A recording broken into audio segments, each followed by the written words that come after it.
Welcome to Men Deconstructed. This is Season 2, Episode 1, For Those Who Think Young.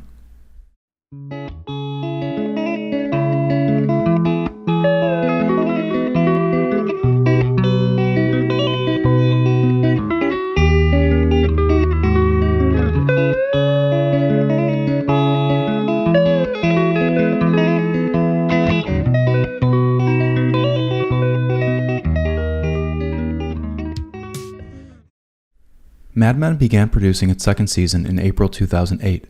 The new season inspired anticipation from both fans and critics.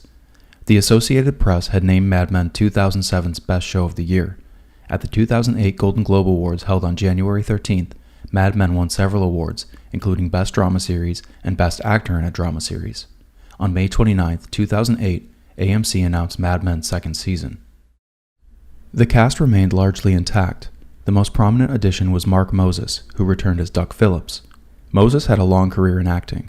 His career began in 1983 with a role in ABC's soap opera One Life to Live. That same year, he acted alongside Sean Penn, Val Kilmer, and Kevin Bacon in a Broadway performance of The Slab Boys. Moses eventually appeared in several movies, including Platoon, Deep Impact, and Big Mama's House 2. He was working on Desperate Housewives when he saw a few Mad Men episodes and asked his agent to get him involved. Moses claims his father was an inspiration for his Mad Men role. "I really wanted to be on it because my father was on Madison Avenue and led that kind of life, and that's what I grew up with, so I understood the characters that embodied that world." AMC cast Moses as Duck Phillips, and he appeared in episodes 12 and 13 of Season 1. He returned as a series regular for Season 2. Among other additions, Mad Men brought back Deborah Lacey as the Draper's housekeeper, Carla. Gabriel Mann would play the role of Arthur Case, and Patrick Cavanaugh would play copywriter Smitty Smith. A few characters would not return, including Midge Daniels, Rachel Menken, and the Sterling Cooper switchboard operator, Marge. AMC released several promotional teasers for Season 2. Many of these included classic songs, like Beggin' by Frankie Valli and the Four Seasons, Sinner Man by Nina Simone, and The Truth by Roisin Murphy. One spot used the series tagline, Where the Truth Lies. Another showed a montage of several characters and introduced a new line, Everyone has something to hide. Though the second season of Mad Men seemed like the only logical conclusion to Season 1's success, it presented challenges for writer and showrunner Matthew Weiner. "I had used up a lot of the story I wanted to tell in Season 1, Weiner said. "I think the themes Weiner landed on, themes we'll see in the season premiere and throughout Season 2, speak to these challenges. Mad Men's first season told a story about Don's identity that had been planned for years. Season 2 departs a bit from Don's past and focuses on ideas about youth and the future. It deals with Don and others feeling bored and dissatisfied. The season feels like the musings of a showrunner saying, I finished telling my story, now what? How do I recapture that original spark of narrative creativity? How do I feel new again?" Episode 2.1, For Those Who Think Young, takes place on Valentine's Day, 1962, 15 months after the conclusion of Mad Men's first season.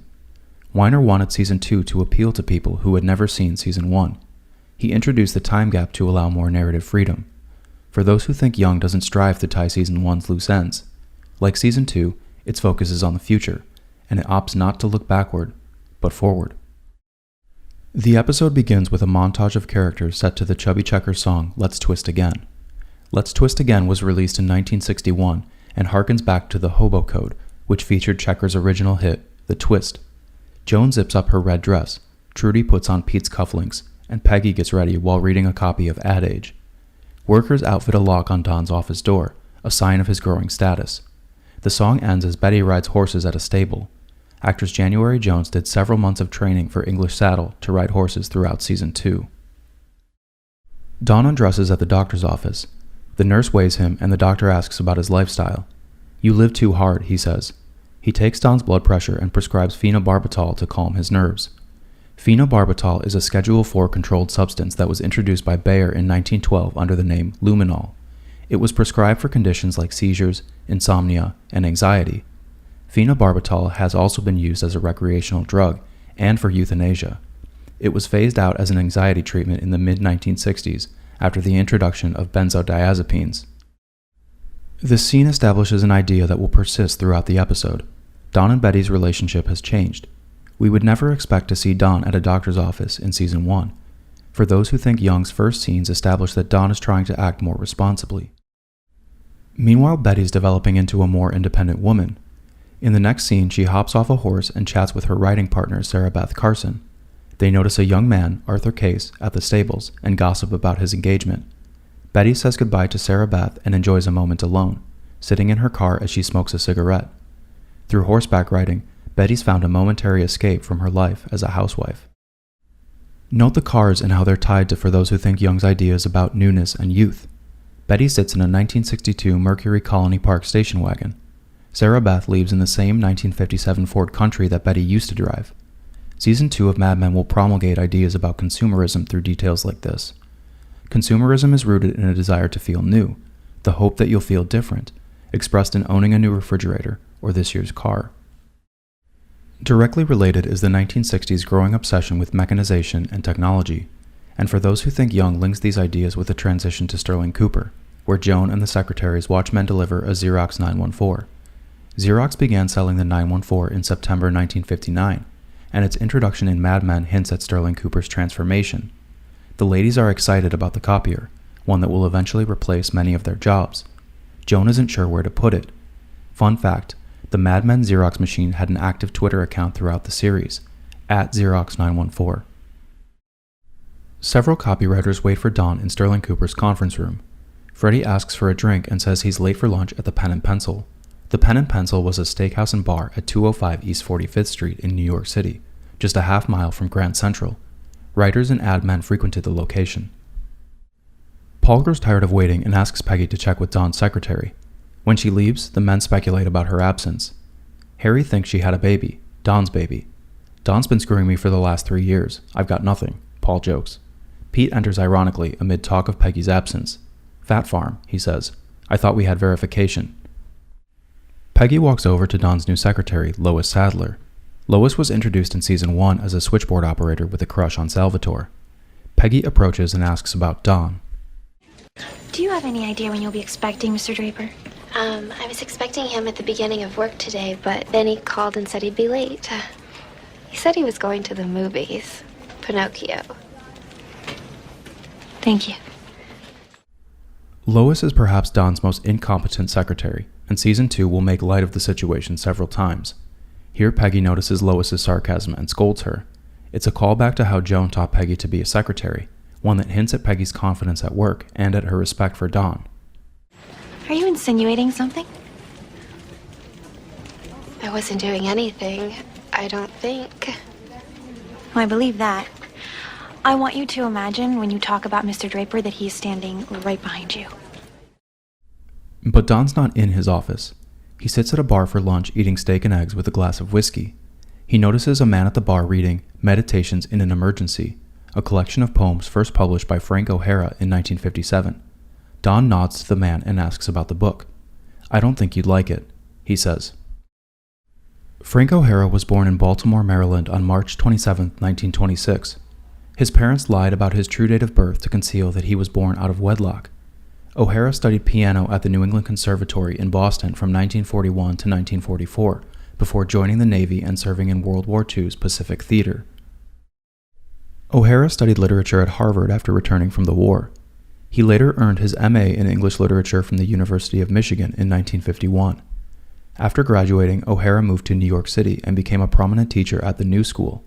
He worked as a reviewer for Art News, and even as a curator for the Museum of Modern Art. In 1957, O'Hara published just 75 copies of Meditations in an Emergency, a book of poetry he had scribbled down about his life in New York City. By 1962, O'Hara was 36 years old, the same age as Don Draper. O'Hara's poetry was rooted in observation. Many of his poems reflected on moments from everyday life. He would dash off poems at odd moments, at his office in the Museum of Modern Art, in the street at lunchtime, or even in a room full of people.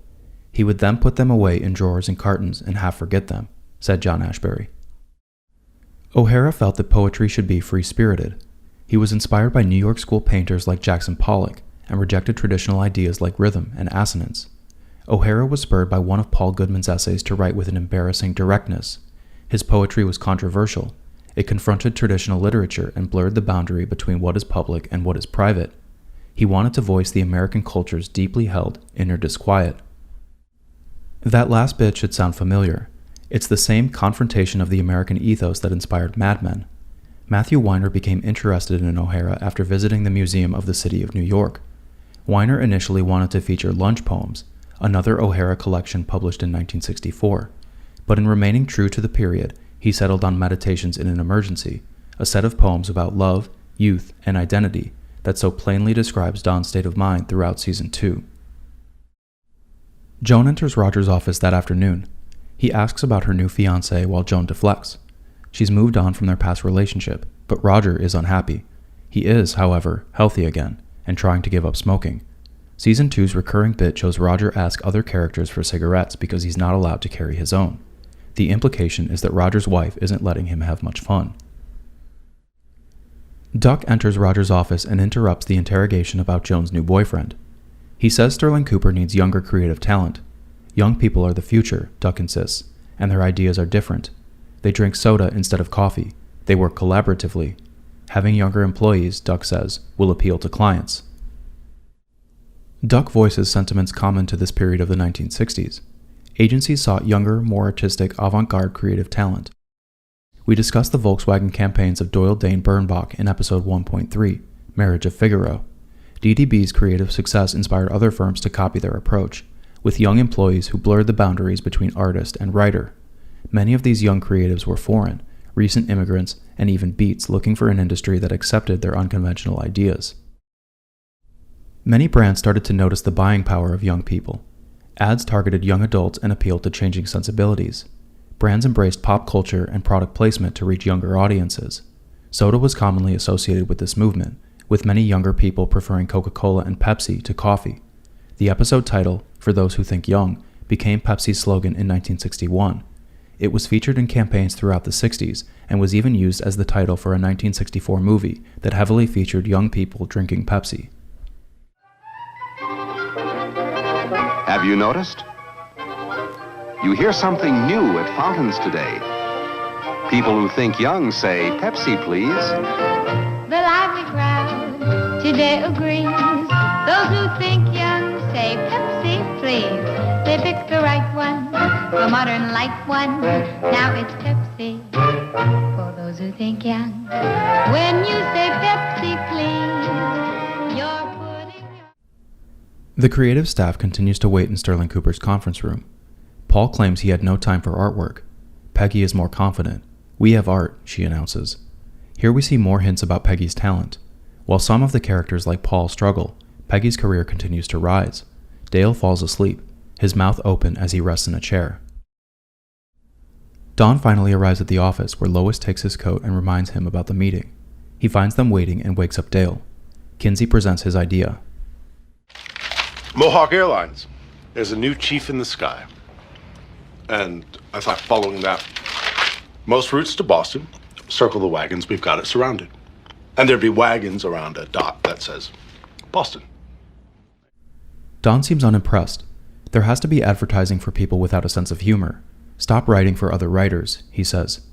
Peggy presents her own idea, wherever Mohawk takes us. But Don is again unexcited.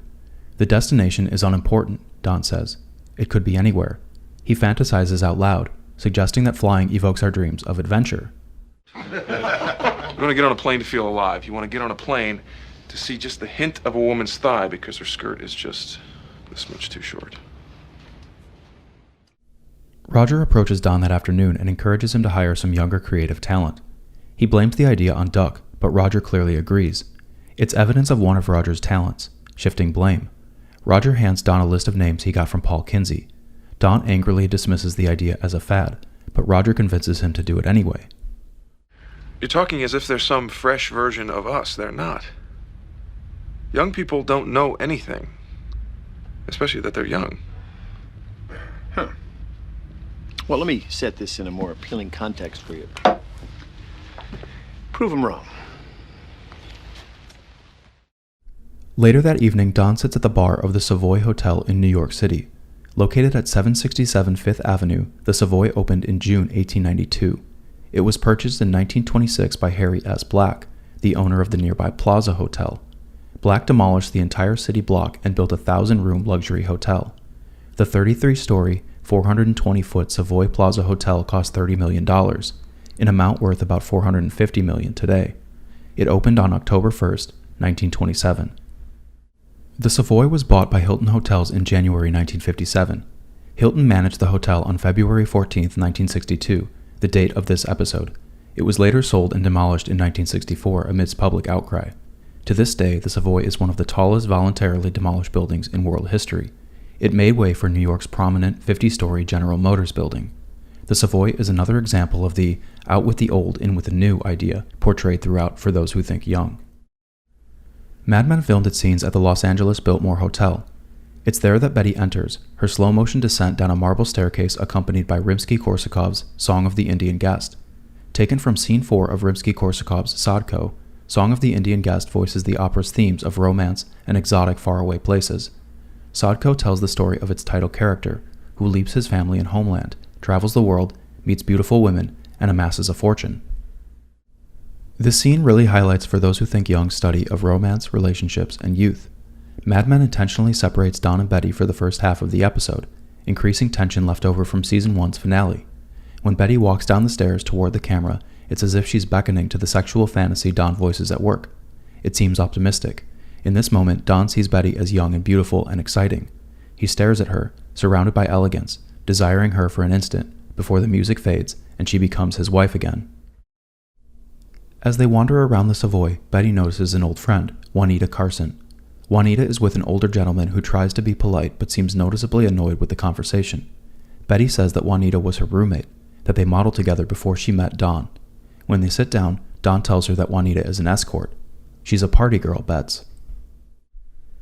Don suggests room service and takes Betty to their hotel room. He sits on the bed as Betty shows him the diaphragm in her purse and hands him a Valentine's Day card from Sally. Betty heads to the bathroom. She walks out and shows off her black lingerie.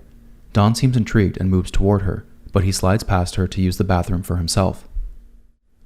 That night, Don and Betty try to make love in the darkness of the hotel room, but Don is nervous, unaroused, and can't perform.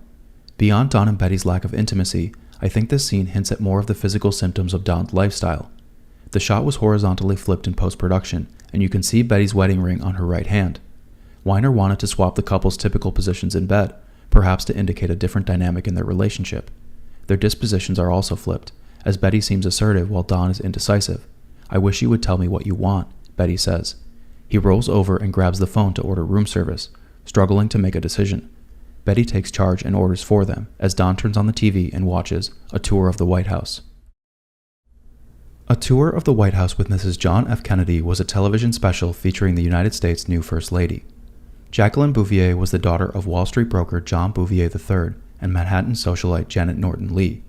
She attended several schools and was noted in her senior class yearbook for her wit and her unwillingness to become a housewife. Bouvier attended Vassar College and spent a year abroad at the University of Grenoble and at the Sorbonne in Paris. She later transferred to George Washington University, where she won a junior editorship at Vogue magazine and graduated with a degree in French literature. Bouvier was introduced to John F. Kennedy in May 1952. They were both Catholic, had both lived abroad, and both enjoyed writing. Shortly after becoming a Massachusetts senator, Kennedy proposed, and the two were married on September 12, 1952, at St. Mary's Church in Newport, Rhode Island. Jackie Kennedy was already a prominent social figure by the time her husband announced his 1960 presidential campaign. She had appeared on the cover of the April 21, 1958 issue of Life magazine and was admired for her style and family values. Kennedy had visited the White House twice before becoming the First Lady. She was dismayed to find it furnished with little regard for historical significance. She began restoring the interior on her first day in residence. Kennedy established a committee to guide the restoration process. She redesigned and replanted the Rose Garden and the East Garden, which would later be renamed in her honor. Kennedy's work led to many future White House preservation efforts, including establishing a permanent White House curator. By 1962, Kennedy had been approached by several television networks interested in touring the restored White House. CBS, ABC, and NBC agreed to jointly fund and broadcast the hour-long documentary. A Tour of the White House aired on CBS and NBC on February 14, 1962. It was rebroadcast by ABC 4 days later. The tour was syndicated globally to 50 countries and watched by more than 80 million viewers. It inspired future documentaries targeted towards women, including Grace Kelly's A Look at Monaco. Some film critics have suggested that a tour of the White House appealed to women's fantasies about living a more public life while maintaining their conventional feminine qualities. Mad Men uses the tour to weave together another character montage. Joan watches on the sofa, captivated as her fiancé kisses her neck. Gerald Downey played Greg Harris in For Those Who Think Young. The role would be recast in future episodes. Salvatore Romano sits at home with his new wife. They both seem equally fascinated. Pete arrives that evening with a box of chocolates. My Last Love by Benny Green and Tony Crombie plays as he consoles Trudy, who's upset about the couple's inability to conceive a child. Trudy mentions that Harry Crane's wife is now pregnant. It's a big club they're all in together, she says. Pete cheers Trudy up and later watches the White House tour alone, eating her chocolates. Francine visits Betty the following morning. They sit in the Draper's kitchen and Betty gushes about Don and the Savoy. Betty lies about her date several times, implying that she and Don made love. Francine wishes her husband Carlton was as romantic as Don. She's clearly forgiven Carlton's infidelity that was revealed in episode 1.13, The Wheel. Betty then mentions Juanita Carson. She's an escort. Don agreed with me, Betty says. She speculates about Juanita's life and seems intrigued. Francine brings up the movie Butterfield 8, a 1960 film starring Elizabeth Taylor as an Upper East Side call girl. Butterfield 8 has an unconventional spelling due to a popular convention referring to telephone exchanges by name rather than number. Dialing BU8 or 288 reached the central office servicing Manhattan's Upper East Side neighborhoods. Mad Men is conveying several ideas in this scene that will continue throughout Season 2. The first is Betty's desire to keep up appearances. She often lies to portray an outwardly faultless life, and this interaction with Francine presents more evidence of Betty's dishonesty. Actress January Jones has stated that Betty wants to feel superior to the other housewives. The appearance of perfection is essential to maintaining her superiority. A newer idea, though, is Betty's consideration of the question, what is my material value? In For Those Who Think Young, Betty begins to use her beauty as an asset. Juanita's introduction and the reference of Butterfield 8 support the episode's larger ideas about physical beauty and empowerment. It's an extension of Betty's growing independence. Betty's no longer presented as a defenseless little girl. She's learning how to get what she wants without Don's help. That morning at Sterling Cooper, two young creatives walk into Don's office. Harry speculates that Don was forced to hire them. Pete counters, no one makes Draper do anything. Paul laments giving the list of names to Roger, saying he signed his own death warrant. Kenny remains unconvinced. Draper has a rope around Duck's neck, he says. Peggy walks by and complains that she wasn't invited to the meeting. Joan reprimands Lois in the hallway. She says Lois should respect Peggy, and scolds Lois for crying. They look at the Xerox machine, still undecided. I think it looks good now, but it will get messy, says Lois. Joan agrees and continues searching for a spot to install the machine. Don holds a brief interview with Smitty and Kurt Smith. They're young, beatnik creatives with little experience. The Smiths currently work at PKL, a trendy firm founded by copywriter Julian Koenig, the writer behind DDB's Think Small and Lemon campaigns. The show turns this into a bit where the Smiths encourage Don to keep quiet about the interview. Mad Men paints a striking contrast between Smitty's laid-back attitude and Don's directness. Don struggles to understand the few words Kurt says throughout the interview. Duck finds them on their way out. I like the direction you're taking, he tells Don, but Don responds with a challenge. Now that I've given you your babies and your Xerox machine, should I throw in a couple of elephants? I don't want there to be an excuse when you can't bring in Martinson's coffee. Mad Men introduced Duck with optimism. He was Don's choice to replace Roger as head of accounts, with experience at the more prominent, London-based agency Y&R. For Those Who Think Young hints at Duck's lack of success over the last 15 months. This is a story that will play out throughout Season 2. Matthew Weiner claims he drew inspiration from a legendary power struggle between Bruce Crawford and Jim Jordan at the ad agency BBDO. Jordan began writing for BBDO in 1952 and became the agency's chief creative officer in 1968. He created several high-profile campaigns and was named president of the BBDO agency in 1975. Crawford was an account man who also became president of BBDO International in 1975. Jordan would leave the agency just 3 years later in a very public and costly settlement. Like Jordan and Crawford, Don and Duck's conflict will fundamentally change Sterling Cooper. But that's one of the main stories that will play out in Season 2, and I don't want to get too far ahead of that story. What's clearly expressed in For Those Who Think Young is that Don is no longer confident in Duck and rejects many of his ideas about advertising. Peggy and Pete discuss the Clearasil account that afternoon. Director Tim Hunter includes some great ironic shots in this scene, including details like the photograph of Trudy on Pete's desk.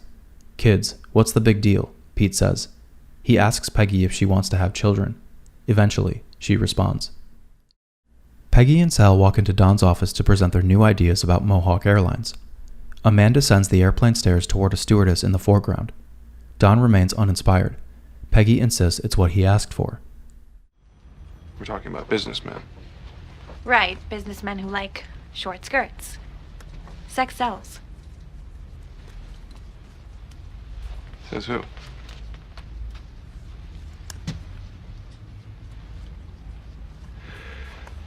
Just so you know, the people who talk that way think that monkeys can do this. Don continues to let his personal feelings creep into his work. This scene shows his response to Duck's idea that creative work can be in some way formulaic or reduced to a set of qualities, like youth. He circles a little girl in the background of Sal's drawing and shows Peggy a Valentine's Day heart with the scribbled note, "I love you, Daddy." You are the product. You feeling something. That's what sells. Not them. Not sex.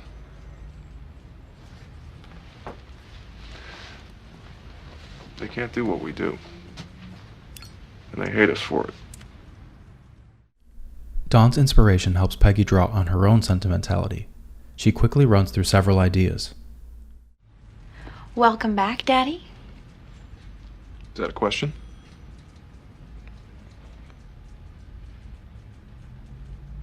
What did you bring me, Daddy? Peggy returns to her office and finds a crowd. Jones installed the Xerox machine there, perhaps to remind Peggy where she came from. The secretaries giggle as a young man makes a copy of his face. Peggy seems annoyed. Don rides the elevator on his way home. He's joined by two younger men who talk about seducing a secretary. An older woman enters and stands silent in the foreground, visibly uncomfortable with the conversation. Don looks at the two guys. "Take your hat off," he says. He grabs the man's hat and presses it against his chest. The younger men are speechless as they exit the elevator. When he arrives that evening, Don finds Betty still out. He pours a drink and offers to drive Carla home. She looks first to the glass, then to him, and politely declines. Betty's car breaks down that night. When the mechanic arrives, Betty flirts with him. "Are we bargaining?" he asks. He replaces a belt and closes the hood, clutching Betty's hand for a moment as he takes her money. Betty makes it home and finds Don on the sofa, watching the Donna Reed show. She lies about why she was late.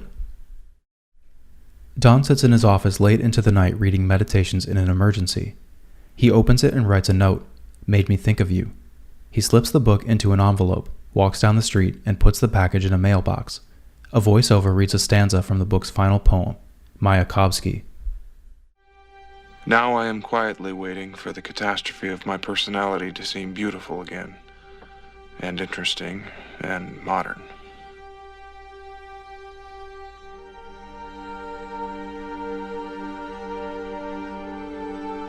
The country is gray and brown and white and trees. Snows and skies of laughter always diminishing. Less funny, not just darker, not just gray. It may be the coldest day of the year. What does he think of that? I mean, what do I? And if I do, perhaps I am myself again. Season premieres are essential in setting a show's emotional tone and introducing some of its primary stories. So where does Mad Men leave us after For Those Who Think Young?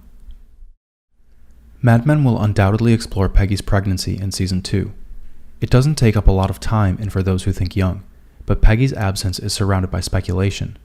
Meanwhile, Pete's marriage suffers over his inability to have a child, and Pete still seems awkward around Peggy. While her career continues to rise, Peggy occupies a precarious position at Sterling Cooper. She's not respected as a talented copywriter, but holds a higher status than other women at the office. Peggy struggles to fit in with both other copywriters and other women. Instead, she seeks Don's mentorship, and while Don helps Peggy understand the power of personal voice, his own creative ideas are fickle, often contradictory. It's unclear how satisfying Don's mentorship can be given his own troubles. Prominent in Season 2 is Betty's growing independence. She's taken up horseback riding as a hobby and spends some time away from home. She's more assertive in her relationship with Don, and for those who think young, Betty starts to realize the power of her beauty. Mad Men hints at prostitution throughout the episode, through the character of Juanita, references to Butterfield 8, and Betty's final scene with the mechanic. As Betty becomes more confident, she realizes that she can trade her physical beauty to get what she wants. The Drapers' marriage has been momentarily repaired. For those who think Young shows none of the philandering that we saw in Season 1's debut episode. Don seems changed. He visits the doctor and comes home from work on time. He tries to see Betty as new and beautiful and exciting. But while the Drapers are together, the romance has faded from their marriage. Don's not aroused by Betty anymore. She no longer interests him. Their relationship is more keeping up appearances than romantic reconciliation. Remember the happiness of Don's vision at the end of episode 1.13? The reality of his marriage now feels like more of a burden. What was once young and new and exciting has grown stale. Youth and age are for those who think Young's most prominent themes, from the episode's title to its closing monologue. This is the first time Mad Men used a voiceover, and the poem Mayakovsky is a fitting conclusion that reveals Don's internal strife. Mayakovsky is named after the Russian poet Vladimir Mayakovsky, a self-described futurist who rejected the past in favor of youth, machinery, and modernization. The poem makes reference to several of Mayakovsky's works, including The Bathhouse and Past 1 O'Clock. O'Hara was carrying a copy of Past 1 O'Clock when he was struck by a jeep and killed. The poem reads, "Past 1 o'clock, you must have gone to bed. The Milky Way streams silver through the night. I'm in no hurry. With lightning telegrams, I have no cause to wake or trouble you. And as they say, the incident is closed. Love's boat has smashed against the daily grind." I really think these poems capture the state of Don Draper to begin Season 2, one of unvoiced depression, as the immediacy of life passes him by. For those who think Young portrays him as old and outdated, he's languished not just physically but in his success, and he struggles to capture that spark of youth, that desire that brought him to 1962. It's a feeling that seems so closely related to Matthew Weiner and his experience with Season 2, with recapturing that creative energy that inspired Mad Men's original story. Perhaps the most interesting parallel between Frank O'Hara and Don is their use of an intimate, personal voice. Don's writing is grounded in deep reflection about his own experiences. He strives to evoke feelings. He's always working, always observing. Poets have described O'Hara, saying, he sought to capture in his poetry the immediacy of life. He felt that poetry should be between two people instead of two pages. It's similar to the approach that Don voices to Peggy. You are the product. You feeling something. That's what sells. For those who think Young also deals with the appeal of newness. For Duck, this is the allure of new creative talent. For Don, it's his repressed sexual desire for other women and his struggle to remain a modern man, while for Betty, it's the excitement of newfound confidence. Sterling Cooper's secretaries marvel at the new Xerox machine. Even the advertising for Mohawk Airlines discusses travel and adventure. The episode ends with a reprise of the Song of the Indian Guest, echoing these dreams of excitement and new, faraway places. Mad Men also weaves in another more subtle theme of finding a place. For those who think Young repeatedly leans on the idea of fitting in new things. Peggy strives to gain respect from her male peers, while Sterling Cooper hires some new employees. Joan struggles to find a place for the Xerox machine. Even Don is trying to fit in here, to the duller, quieter life of a family man. One thing Mad Men holds constant, though, is Don's power as an ad man, and his conflict with Duck seems like a new challenge. Season 2's debut hints at Duck's incompetence. Duck pursues aggressive changes at Sterling Cooper, but success remains elusive. He's not landed the big accounts he promised. We'll see this conflict develop throughout Season 2, Don growing frustrated as Duck struggles to survive at Sterling Cooper. And we'll pick that story up in our next episode, Flight 1, as unexpected events drive a personal tragedy and prompt Duck to pursue a new client, American Airlines.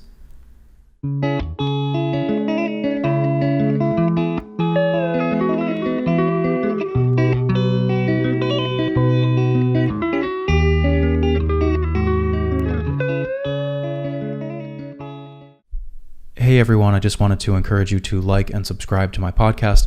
You can leave it a review if you're enjoying the content. You can also follow me on Instagram at Men Deconstructed. Welcome to Season 2. Thank you for listening, and I'll see you next episode.